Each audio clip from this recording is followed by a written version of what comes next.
curriculum, somebody asked this question. I remember Dr. Saima asked, Dr. Ali Madi asked me that, what do you do at the curriculum?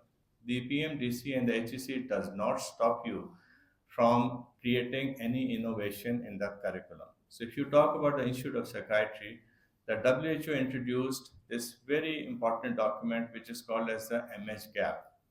And this has got three versions. The latest is a 3.0 version. I have incorporated the WHO MHCAP version 3.0 into the curriculum of the Rawalpindi Medical University for the last 7 years.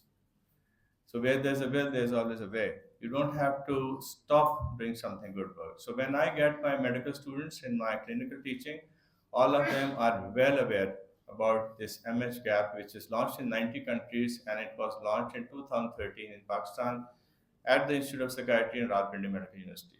Somebody was questioning about postgraduates. What happens when you become a doctor and then you come out and then you are working in different capacities?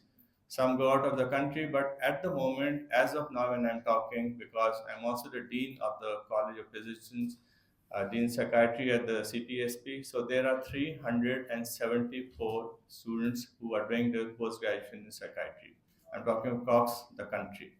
Now, somebody was questioning that what do we do for them? Yes, I've done a lot of things. How? I just don't talk, I believe in reality. In the curriculum, we revised the whole curriculum in 2024 and then 2025. The psychosocial interventions are almost one third of the curriculum now.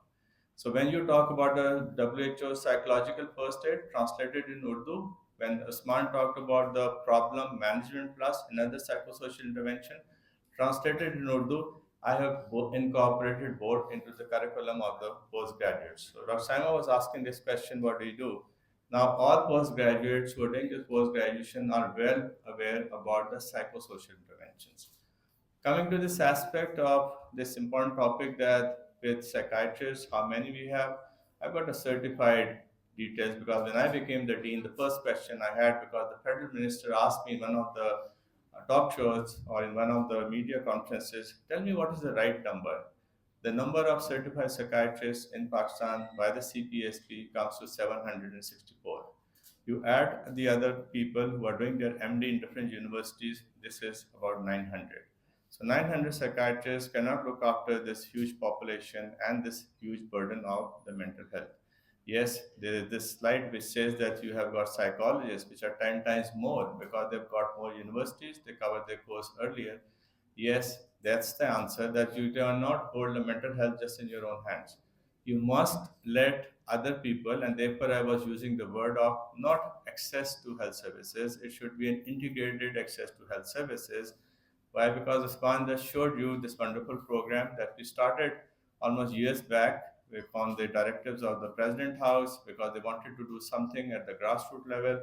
I and Usman have been working very closely together. It's not a student-teacher relationship; it's a colleague relationship, and he's shown you the different number of places where this program has gone, and the teachers have been trained.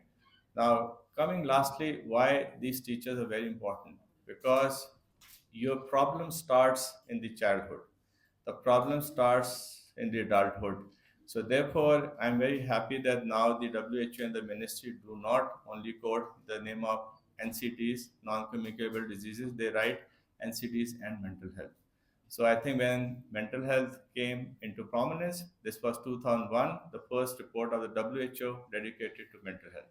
So therefore, when you talk about this aspect of children and adolescents, the problems are there. Usman has already shown you the statistics, and I won't go into details. But if I give you this figure that as the dean of the CPSP, there are only four certified child psychiatrists in the country. Only four. In my end, which is only about 1.5 years back, I got four centers accredited for specialized training for child psychiatry in Pakistan. One is in Balochistan at BIPS, the Balochistan Institute of Psychiatry and Mental Health Services. The other is at AKU, the third is at King Edward, and the fourth is at the Institute of Psychiatry.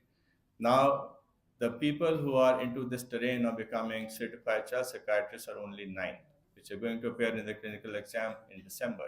So these are ground realities which we have to look into that with this difficulties, with this resources where we find that there are no resources, there's no money, there's no option. What do we do? I always believe that when there's a will, there's always a way. So we have been making these innovations within the structure that is existing. And I'm sure that when we all sit here and when we talk about access to services for mental health, we should redefine our definition. Yes, we have to get access to services, but it has to be integrated health services. The education department can play a big role. The different NGOs can play a big role. It's a public and private universities which can play a big role. The bodies like HEC and PMDC give you a broad outline, but it is up to you how you do and what you do. And similarly, when you talk about other stakeholders, I'm talking about the community, the public. I think that's what the message should go. So we use people who are going to now graduate today and get the certificates obviously are going to take this message forward that what next they can do. Lastly, I think I would end here applauding the university again, the Honorable Minister, the stakeholders that are here. And I think the last bit, which I've already said, is please, we must redefine the catastrophe and emergency, look into the psychosocial and the social catastrophe and emergency which are emerging.